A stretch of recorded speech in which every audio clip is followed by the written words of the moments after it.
Hello, and welcome to another episode of Casual Learning. I'm your host, John Bannan. What's the deal with immateriality? Immateriality. It means those things that are immaterial. Immaterial means not made of matter. We refer to immaterial things like God, or souls, or spirits, or other supernatural beings like demons or devils, angels. So the idea is that these supernatural beings or entities are not made of matter. That's why we call them immaterial. Now, matter itself is any particle that came into existence at or subsequent to the Big Bang. These particles possess a rest mass and they occupy space. So we understand matter to mean things like atoms and molecules, neutrons and protons and electrons, and even smaller things like quarks. We consider these light, photons. We consider these things to be matter. So we're taught that supernatural beings don't contain matter. They're not made of matter. They're not made of the particles that form our universe, for instance. That's what we're talking. Now, you may like that explanation, or maybe you want a different explanation. So I'm going to give you a different explanation, an alternate explanation for these supernatural beings besides the simple classification of them being immaterial. Now, there's two different types of these supernatural beings. There's the caused or created supernatural beings, and then there's the uncaused being. The only uncaused supernatural being is God. And because God is uncaused, God cannot possibly be made of matter. God is not made of moving parts. And the philosophical reason for this is because God is uncaused, something could not have created God or caused God. But if God were made of matter, then there would be something that would have created God, something greater than God. Well, there can't be something greater than God. God is uncaused. Therefore, God cannot be made of matter or parts. So God is outside this discussion which I'm about to give you. This discussion is really about caused supernatural beings or created supernatural beings. So any supernatural being that is not God. And in terms of Christianity and Catholicism in particular, Jesus Christ is considered God. So Jesus Christ and the Holy Spirit are also considered persons in one God. So they would also be excluded from this discussion. So I'm talking about other supernatural beings besides the Trinity. And those supernatural beings have to be caused and created. Now, you can describe those beings as immaterial, not having matter, not being made of parts. And that is a very common understanding of these supernatural beings, that they're not made of parts. However, if you don't like that explanation, I have a different explanation for you.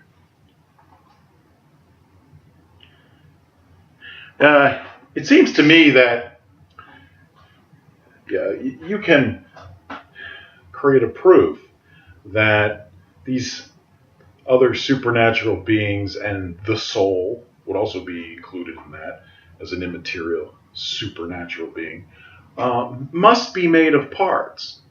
And the reason for this is this. Point one,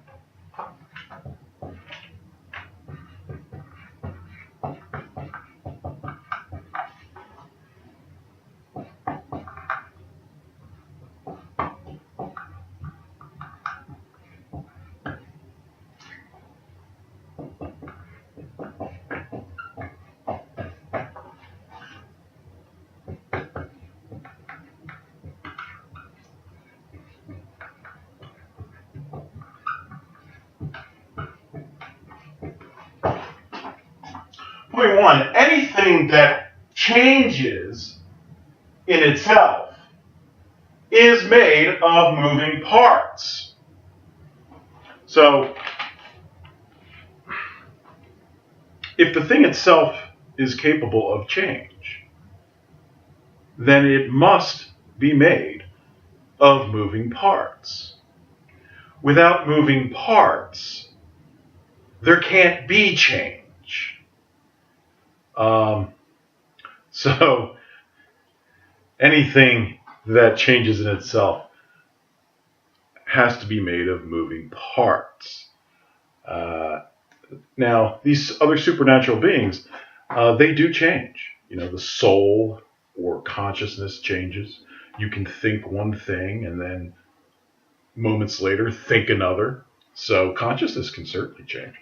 And these other supernatural beings also change. Angels, demons, devils, spirits, they're all capable of change. They can change their minds about things. They can do different things for different reasons over time. They can, move around. And some of these supernatural beings, that they have bodies, or they're at least depicted with bodies, arms and legs and head and swords maybe, and obviously they can move around. So the moving around your body is change. So all these supernatural created beings that I'm referring to, excluding again the Trinity, must be made of moving parts. Change requires the presence of moving parts. There's no other way you can change something unless there are moving parts. Change is when a composite and its parts move. That's what change is. So, second point.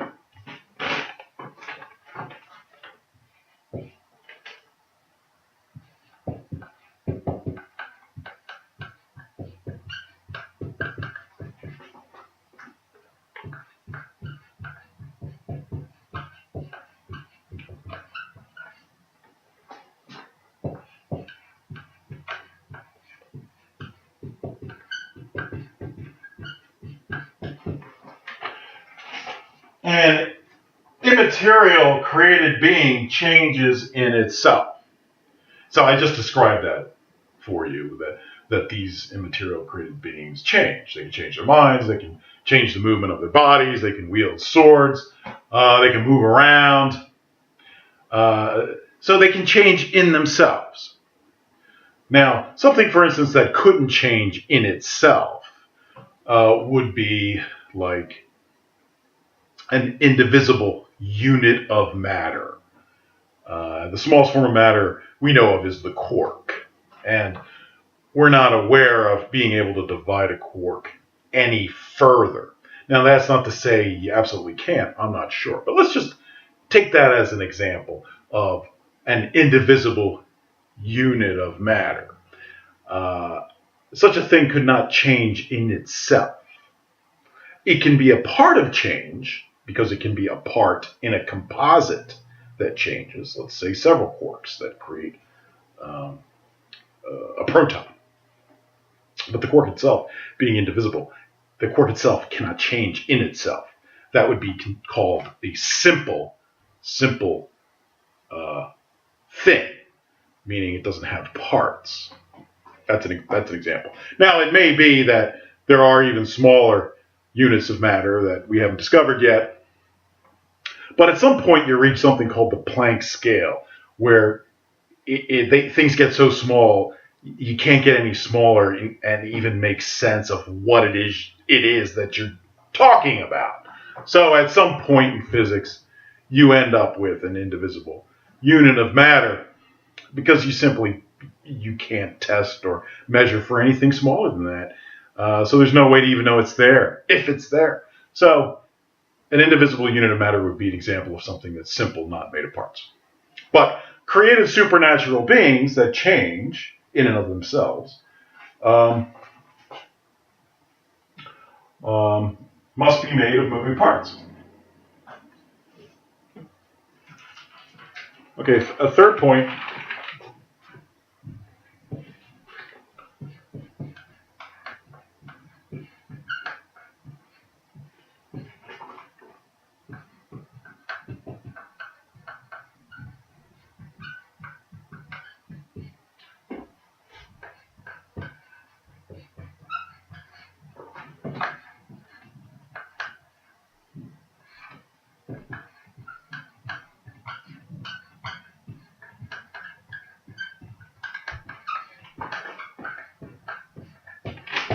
And I think I just said this.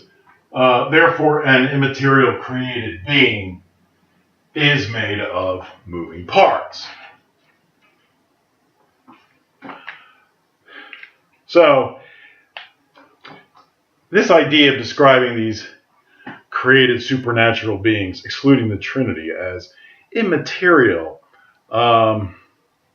well, many people believe that. But if you're like me, you don't really like that explanation, because essentially what that's saying is that these supernatural beings are simple. They're simple, meaning they don't have moving parts. If you don't quite like that explanation, because for something like the reasons I just gave, these 3 points, then you'll understand that calling these created supernatural beings, excluding the Trinity, as immaterial is really a misnomer. The immaterial means not made of matter. Well, these supernatural beings have to have moving parts.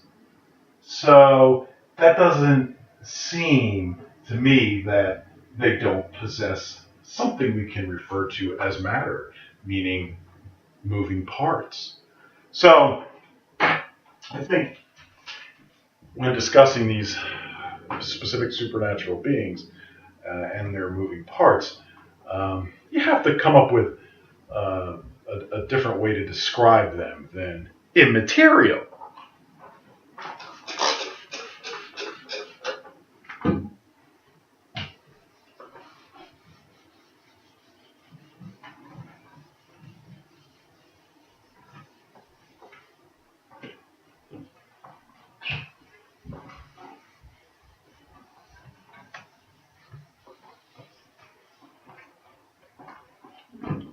Now, these supernatural created beings are created by God. But God has the power to create other realities or universes with their own laws of physics, different from our laws of physics.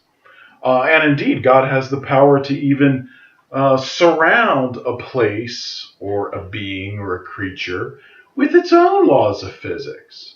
And that sort of explanation would even permit these other supernatural beings and creatures to even enter our universe, protected by an envelope of God's differing laws of physics for them from their reality so that they can exist in our universe. So God has this power to create other realities and other universes with different laws of physics. And that's true. God has that power. God created our universe. He could certainly create other universes or realities with different laws of physics. He has that capacity. Therefore, these supernatural creatures can be considered as originating from other realities with their own laws of physics, or other universes with their own laws of physics. So, what do you call the matter in those other realities or those other universes? Well, the word matter itself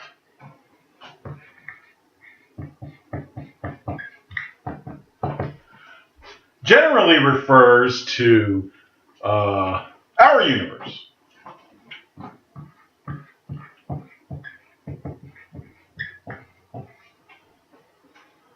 Why is that? Because we're not aware of any other matter anywhere else besides in our universe. So there's an underlying assumption that when you use the word matter, you're referring to matter from our universe. But we're talking about supernatural beings from other realities or universes with their own laws of physics, but their own parts nonetheless, which you can also describe as matter, but from their reality or their universe. So you need a word to describe that, and a good way to describe that might be something like this.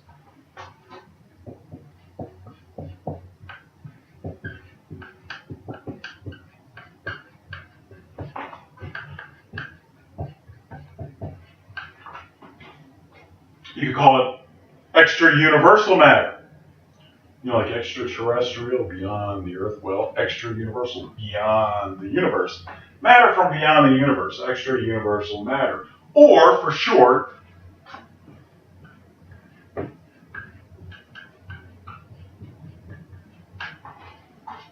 exomatter. Now, when we describe an extrasolar planet, that means a planet being beyond our solar system, we call it an extrasolar planet, but we also shorten it and we call it an exoplanet. You could say the same thing basically with matter. You could call it exomatter, meaning matter outside our universe.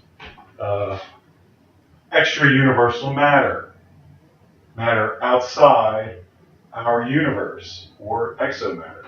So you could describe the parts that these supernatural beings are created of as exomatter, or extra universal matter. So it's a misnomer to describe these creatures as immaterial. You should really describe them, I think, as exomaterial or exomatter beings.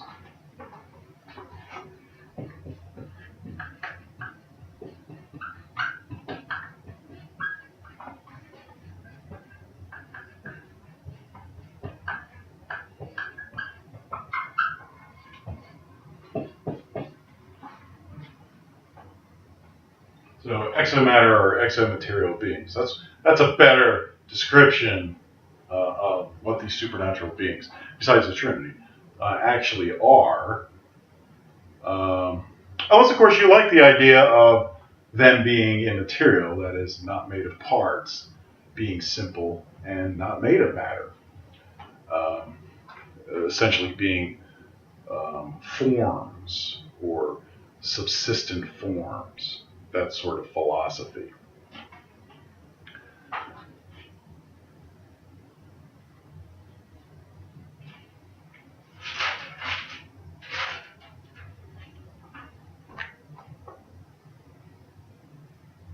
So, immateriality is, I think, an interesting word to describe supernatural beings, but I think it's not completely descriptive of a total understanding of what these supernatural beings are and how they differ from one another. And in a particular, and the philosophy too of immateriality, that is of simple forms or subsistent forms not made of parts, may not be to your liking, even though this is a very common explanation for souls and demons and spirits and angels.